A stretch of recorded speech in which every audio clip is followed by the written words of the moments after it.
Hello વિદ્યાર્થી મિત્રો, સ્વાગત છે આપ સર્વનું એક જ માત્ર યુટ્યુબ ચેનલ આરએફની મોજ એફઆરની મોજ યુટ્યુબ ચેનલ પર. આજે આપણે ધોરણ 6 સામાજિક વિજ્ઞાન પાઠ નંબર 2 આદિમાનવથી સ્થાયી જીવનની સફર, એટલે કે જે આદિમાનવ હતા, પહેલાંના જે જૂના માનવો હતા, આદિમાનવ જે વાંદરાના અંદરથી જન્મ જે માનવ બની રહ્યા તેઓનું આદિમાનવોનું સ્થાયી જીવન, એટલે કે એક જગ્યાએ રહીને રહેવાની સફર, આખી જીવનની સફર, એક જગ્યાએ રહેવાની સફર. ઓકે, સંપૂર્ણ સ્વાધ્યાયનું સોલ્યુશન કરવાના છે મિત્રો.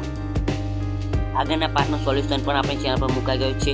ચેનલને સબસ્ક્રાઇબ ના કરી હોય તો ના કરતા, પરંતુ વિડીયો પૂરેપૂરો જોઈ લેજો એટલી વિનંતી છે. તો મિત્રો, કીધું તેમજ બીજા પાઠના સોલ્યુશનની પીડીએફ પણ તમે ડાઉનલોડ કરી શકો છો આપણા વોટ્સઅપ, ટેલિગ્રામ અને વેબસાઇટ પરથી. લિંક નીચે ડિસ્ક્રિપ્શનના અંદર આપેલી છે, અને આની પીડીએફ ડાઉનલોડ લિંક એવું લખેલું હશે ડિસ્ક્રિપ્શનના અંદર, ત્યાંથી તમે મેળવી શકો છો. Late start. વિડીયો શરૂ કરીશું. નીચે આપેલા પ્રશ્નોના વિકલ્પોમાંથી યોગ્ય વિકલ્પ પસંદ કરી ઉત્તર લખો. એના અંદર પહેલો પ્રશ્ન છે, આદિમાનવનું જીવન કેવું હતું?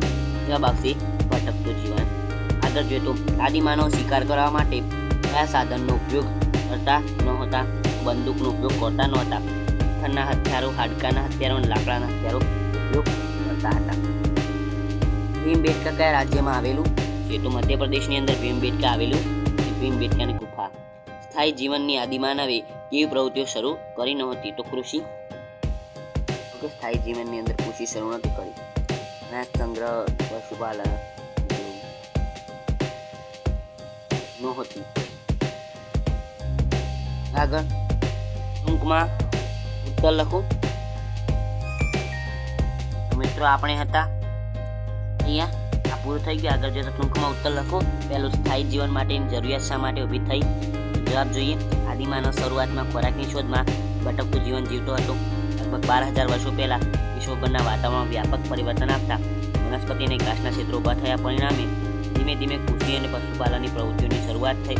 કૃષિ માટે સ્થળોને છોડીને જઈ શકાતું નહોતું, કારણ કે પાકને ઉગવા થોડો સમય લાગે છે, તેની પાણીની જરૂર પડે છે. પાક તૈયાર થતા બાદ અનાજના છોડને કાપીને તેમાંથી અનાજ કાઢવું પડે છે. આ પ્રક્રિયા માટે એક સ્થળે રોકાવું પડે છે.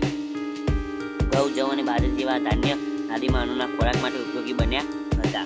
પશુપાલન માટે તેણે આયોજન શરૂ કર્યું હતું. આમ ખેતી અને પશુપાલન જરૂરિયાત ઊભી થતાં આદિમાનવ સ્થાયી જીવનની શરૂઆત થઈ. આગળ જતો, અગ્નિના ઉપયોગથી આદિમાનવના જીવનમાં કેવું પરિવર્તન આવ્યું? તો અગ્નિના ઉપયોગની આદિમાનવના જીવનમાં ક્રાંતિકારી પરિવર્તન આવ્યું. આ બધી પ્રવૃત્તિઓમાં અગ્નિનો ઉપયોગ કરવા લાગ્યો. પહેલું, શિકાર કરીને લાવેલા પાણીનું માંસ પકાવવા માટે, પોતાની ગુફામાં અજવાળું કરવા માટે, ગુફા આગળ અગ્નિનું તાપણું કરી જંગલી પ્રાણીઓને ભગાડવા માટે, ઠંડી સામે રક્ષણ મેળવવા માટે. પ્રશ્ન નંબર 3 જોઈએ, આદિમાનવ કેવા પાકો ઉગાડતા હતા? જવાબ જોઈએ. ઘઉં, જવ, બાજરી, ચોખા, મસૂર. આદિમાનવ કેવા પશુઓ પાળતા હતા? કૂતરા, ઘેટા, બકરા, ગાય, ભેંસ, બળદ. સિંહ ના લખી દેતા અને વાઘી ના લખતા. નીચેના પ્રશ્નના વિધાનો ખરા છે કે ખોટા તે લખો. પહેલો છે, સ્થાયી જીવન શરૂઆત થતાં આદિમાનવે હિંસક પ્રાણીઓ પાળવાનું શરૂ કર્યું. તો એ ખોટું છે. હિંસક નહીં, પાલતું પ્રાણીઓ. બીજો પ્રશ્ન જોઈએ તો, પ્રાચીન યુગમાં પથ્થરના હથિયારનો ઉપયોગ થતો હતો? તો સાચું છે, પથ્થરના હથિયારનો જ ઉપયોગ થતો હતો. આગળ બીજો પ્રશ્ન, ભીમબેટકામાં આદિમાનવે સિંહ અને વાઘના ચિત્રો દોરેલા છે? તો ખોટું. આગળ ચોથો પ્રશ્ન છે, ભીમબેટકાની ગુફામાં પ્રાકૃતિક રંગથી ચિત્રો દોરાયેલા છે? તો સાચું મિત્રો. આ હતું મિત્રો સ્વાધ્યાયનું સોલ્યુશન. આના સિવાય આગળના પાઠનું સ્વાધ્યાયનું સોલ્યુશન પણ તમે જોઈ શકો છો. આપણી ચેનલ પર પ્લેલિસ્ટની લિંક નીચે ડિસ્ક્રિપ્શનના અંદર આપેલી છે, ત્યાંથી તમે ફ્રીના અંદર પીડીએફ પણ મેળવી શકો છો. પીડીએફ ડાઉનલોડ લિંક પરથી આ વિડીયોની પીડીએફ મેળવી શકો છો. અને આપણી વેબસાઇટ પરથી ધોરણ 6નું સેક્શન આપેલું છે, ત્યાં તમે જો સામાજિક વિજ્ઞાનનું જોશો કે સામાજિક વિજ્ઞાન સ્વાધ્યાય સોલ્યુશન, તેના અંદર ક્લિક કરશો તો બધા જ સ્વાધ્યાય સોલ્યુશનની પીડીએફ તમે મેળવી શકો છો ત્યાંથી. ઓકે, પીડીએફ ડાઉનલોડ કરી શકો છો. ઓકે, તો આવજો. Tata, goodbye, take care, love you all.